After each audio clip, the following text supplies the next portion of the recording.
जनक की नगरी मिथिला उस समय केवल एक राज्य नहीं थी, बल्कि ज्ञान और दर्शन का केंद्र थी। दूर दूर से आर्षि, मुनि, विद्वान और शास्त्रार्थ के महान पंडित वहां आते थे। राजा जनक स्वयं आत्मज्ञान के जिज्ञासु थे, इसलिए उनके राज दरबार में केवल बल या धन का नहीं, बल्कि ज्ञान का सम्मान होता था। किंतु समय के साथ एक विचित्र स्थिति उत्पन्न हो गई। दरबार में आने वाले अनेक विद्वानों के भीतर ज्ञान से अधिक अहंकार भर गया था। वे स्वयं को वेदों का अंतिम झाता समझते थे। जो उनसे असहमत होता, उसका उपहास उड़ाया जाता। उन विद्वानों में सबसे अधिक प्रसिद्ध था बंदी। कहा जाता था कि वह शास्त्रार्थ में कभी पराजित नहीं हुआ। जो भी उससे हारता, उसे जल में समर्पित कर दिया जाता। इस भय से बड़े बड़े आर्षि भी उसके सामने आने से डरते थे। इसी समय एक बालक जन्म ले चुका था, जिसका शरीर 8 स्थानों से टेढ़ा था। लोग उसे देखकर हंसते थे। उसका नाम था अष्टावक्र। परंतु उसके भीतर ऐसा ज्ञान था जो शरीर की सीमाओं से परे था। कहा जाता है कि जब वह अपनी माता के गर्भ में था, तब उसके पिता वेदों का पाठ कर रहे थे। एक स्थान पर उच्चारण में त्रुटि हुई। गर्भ में स्थित बालक ने वही त्रुटि सुधार दी। पिता को यह अपमान लगा। क्रोध में उन्होंने शाप दे दिया, तूने गर्भ में रहते हुए अपने पिता का अपमान किया है, इसलिए तेरा शरीर 8 स्थानों से वक्र होगा। बालक ने शाप स्वीकार कर लिया, क्योंकि सत्य उसके लिए शरीर से बड़ा था। समय बीतता गया, अष्टावक्र बड़ा हुआ। उसने वेद, उपनिषद और आत्मज्ञान को सहजता से आत्मसात कर लिया। उसे संसार के बाहरी रूपों से कोई मोह नहीं था। एक दिन उसे पता चला कि उसके पिता बंदी से शास्त्रार्थ में हार चुके हैं और उन्हें जल में समर्पित कर दिया गया है। यह सुनकर बालक शांत रहा। उसने क्रोध नहीं किया, उसने प्रतिशोध की प्रतिज्ञा नहीं ली। उसने केवल इतना कहा, यदि असत्य के कारण मेरे पिता पराजित हुए हैं, तो सत्य स्वयं जाकर उसका उत्तर देगा। सिर्फ 12 वर्ष की आयु में वह मिथिला की ओर चल पड़ा। उसके साथ उसका मित्र श्वेत केतु भी था। दोनों कई दिनों तक यात्रा करते रहे। जब वे मिथिला पहुंचे, तब राजमहल के विशाल द्वार पर प्रहरी खड़े थे। उन्होंने उस टेढ़े मेढ़े बालक को देखा और हंस पड़े। यह राजसभा है, बच्चों के खेलने का स्थान नहीं। अष्टावक्र मुस्कुराया। उसने कहा, जिस सभा में मनुष्य की आयु देखकर ज्ञान का निर्णय किया जाता है, वहां अज्ञान पहले से ही बैठा हुआ है। प्रहरी चुप हो गए। समाचार राजा जनक तक पहुंचा। राजा ने आदेश दिया, उसे सम्मान सहित सभा में लाया जाए। कुछ ही क्षणों बाद अष्टावक्र विशाल राजसभा में प्रवेश करता है। सभा के दोनों ओर महान विद्वान बैठे थे। जैसे ही सबकी दृष्टि उस बालक पर पड़ी, पूरा दरबार हंसी से गूंज उठा। कोई उसके टेढ़े शरीर को देखकर हंस रहा था, कोई उसकी आयु देखकर, कोई उसकी चाल देखकर, लेकिन अष्टावक्र शांत खड़ा रहा। जब हंसी थम गई, तब उसने चारों ओर देखा और फिर मुस्कुराकर बोला, मैंने सुना था कि यहां ब्रह्मज्ञानी बैठे हैं, पर यहां तो केवल चर्मकार दिखाई दे रहे हैं। पूरा दरबार स्तब्ध रह गया। राजा जनक भी आश्चर्य में पड़ गए। एक विद्वान क्रोध से बोला, बालक, क्या तुम जानते हो कि तुम किससे बात कर रहे हो?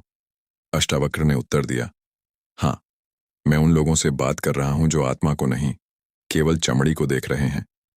जिन्हें शरीर दिखाई देता है, आत्मा नहीं, वे ब्रह्मज्ञानी नहीं, चमड़े के पारखी हैं। सभा में सन्नाटा छा गया। जिस अहंकार से भरे विद्वानों ने एक बालक का उपहास किया था, उसी बालक ने एक ही वाक्य में उनका अभिमान तोड़ दिया। राजा जनक सिंहासन से उठ खड़े हुए। उन्होंने पहली बार किसी बालक में ऐसी निर्भीकता और ऐसा आत्मज्ञान देखा था।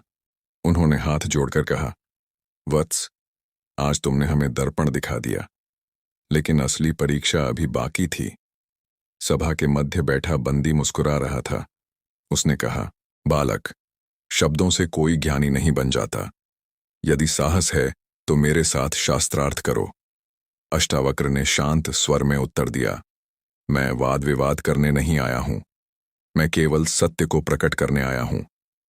और उसी क्षण आरंभ होने वाला था वह महान शास्त्रार्थ, जो इतिहास में सदैव के लिए अमर हो गया। राजसभा में ऐसा मौन छा गया था कि मानो समय स्वयं ठहर गया हो। एक और 12 वर्ष का बालक अष्टावक्र खड़ा था।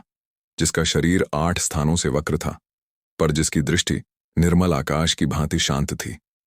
दूसरी ओर बैठा था बंदी, वह विद्वान जिसके नाम से बड़े बड़े आर्षि कांप उठते थे। बंदी ने व्यंग्य से कहा, बालक, क्या तुम जानते हो कि मेरे सामने कितने विद्वान पराजित हुए हैं? तुम्हारे जैसे बच्चों को तो वेदों के प्रथम मंत्र भी पूरे याद नहीं होते। अष्टावक्र ने बिना विचलित हुए उत्तर दिया, जो स्वयं को बड़ा सिद्ध करने के लिए दूसरों को छोटा दिखाता है, वह ज्ञानी नहीं, केवल अहंकारी होता है। ज्ञान का प्रकाश विनम्र बनाता है, जबकि अहंकार अंधकार को जन्म देता है। सभा फिर मौन हो गई। राजा जनक ने संकेत दिया, शास्त्रार्थ प्रारंभ हो। बंदी ने पहला प्रश्न पूछा, बताओ, मनुष्य का सबसे बड़ा बंधन क्या है? अधिकांश लोग सोच रहे थे कि बालक कर्म, पाप या मोह का उत्तर देगा, पर अष्टावक्र मुस्कुराया। मनुष्य का सबसे बड़ा बंधन उसका स्वयं को शरीर मान लेना है।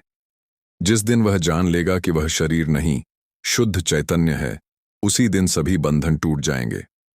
सभा में बैठे अनेक आर्षि एक दूसरे का मुख देखने लगे। बंदी ने दूसरा प्रश्न किया, यदि आत्मा मुक्त है तो मनुष्य दुखी क्यों होता है? अष्टावक्र बोले, आत्मा कभी दुखी नहीं होती। दुख मन का अनुभव है। जैसे बादल सूर्य को ढक नहीं सकते, वैसे ही मन के विकार आत्मा को छू भी नहीं सकते। अज्ञानवश मनुष्य स्वयं को मन समझ लेता है, इसलिए दुखी होता है। राजा जनक की आंखें चमक उठीं। अब बंदी ने कठिन से कठिन प्रश्न पूछने आरंभ किए।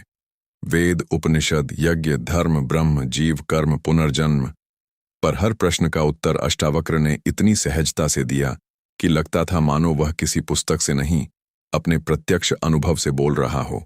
कुछ समय बाद अष्टावक्र ने स्वयं प्रश्न किया, बंदी, तुम कहते हो कि तुम ज्ञानी हो। बताओ, वह कौन सा तत्व है जो जन्म नहीं लेता, मरता नहीं, बदलता नहीं, फिर भी सब परिवर्तनों का साक्षी रहता है? बंदी मौन हो गया। उसने अनेक शास्त्रों के उद्धरण दिए, पर उत्तर नहीं दे सका। अष्टावक्र बोले, वही आत्मा है। उसे शब्दों से नहीं, अनुभव से जाना जाता है। सभा में बैठे विद्वानों का सिर झुक गया। जिस बंदी ने वर्षों तक सबको पराजित किया था, आज वह एक बालक के सामने निरुत्तर था। राजा जनक ने घोषणा की, शास्त्रार्थ में अष्टावक्र विजयी हुए। सभा साधु साधु के जय घोष से गूंज उठी, पर अष्टावक्र के चेहरे पर विजय का गर्व नहीं था। उन्होंने केवल इतना कहा, मैं किसी मनुष्य को हराने नहीं आया था, मैं केवल अहंकार को हराने आया था। तब बंदी उठ खड़ा हुआ। उसका चेहरा अब विनम्र था।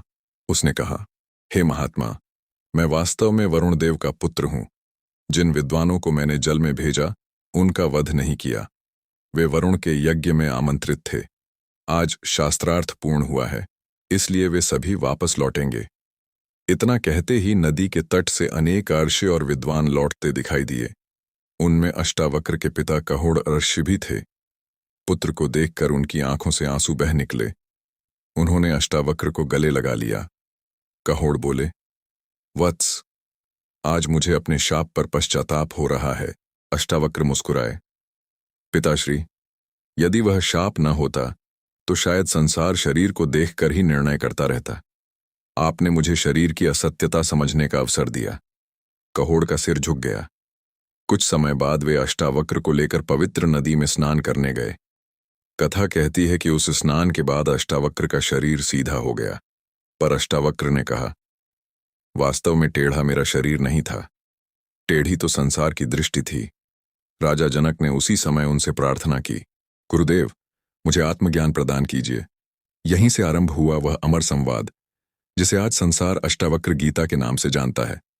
अष्टावक्र ने जनक से कहा, यदि मुक्ति चाहते हो तो स्वयं को शरीर, मन और अहंकार से अलग जानो। तुम न करता हो, न भोगता। तुम केवल शुद्ध, बुद्ध, मुक्त, साक्षी चैतन्य हो। राजा जनक उसी क्षण भीतर से बदलने लगे। उन्होंने अनुभव किया कि जिस सत्य की खोज वे वर्षों से कर रहे थे, वह बाहर नहीं, स्वयं उनके भीतर ही था। शरीर की सुंदरता नहीं, आत्मा की जागृति मनुष्य को महान बनाती है। सच्चा ज्ञान अहंकार को तोड़ता है, बढ़ाता नहीं। आयु कभी ज्ञान की सीमा नहीं होती। जो स्वयं को आत्मा जान लेता है, उसके लिए संसार का भय समाप्त हो जाता है। अष्टावक्र की सबसे बड़ी विजय बंदी पर नहीं, बल्कि मनुष्य के अहंकार पर थी।